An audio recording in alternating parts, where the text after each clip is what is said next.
So Malina, you've got a tasty tofu recipe for us today.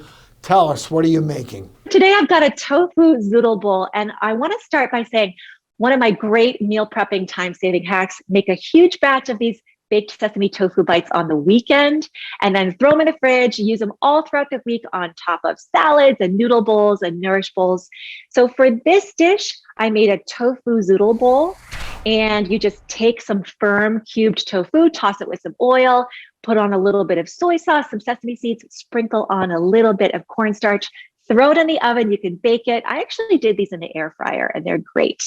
So for the sauce, I have some soy sauce, and I've got a little bit of sesame oil. I'm going to make it right here with you. This is some rice vinegar. I have some fresh ginger and garlic, and then also a little bit of brown sugar. And all you have to do is whisk that together. That's going to make your sauce. And I love customizable meals like these for families because they're nutrient dense, they're delicious, they're nutritious. And if you have picky eaters at home, they're great because everybody can personalize their own bowl. So for the base of this, I have some brown rice and millet ramen noodles.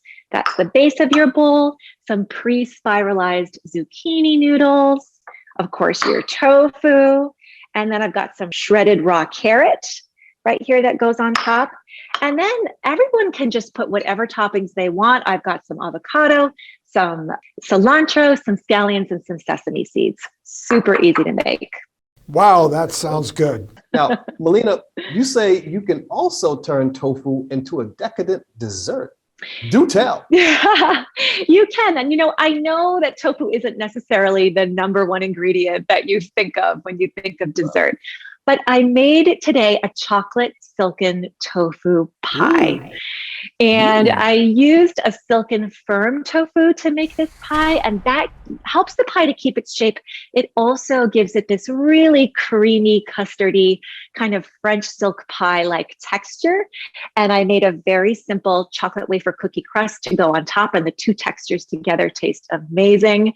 And doctors, I've got to tell you that silken tofu works so well, surprisingly well, actually, in desserts like this. And especially for people who are dairy-free and they're looking for a calcium-rich alternative for a creamy dessert. And this pie in particular can be made dairy-free really easily. You just swap out the butter for some coconut oil in the crust. And when you're shopping for your chocolate wafers and your chocolate chips, just make sure you choose dairy-free versions. Sounds delicious. I wish we had some of that too, Dr. Ish. Yeah, I'll take a little bit of that silky tofu for sure. Yeah. I wish I could send it. Listen, let tofu be your friend. Thank you so much, Malina. Thank you for having me.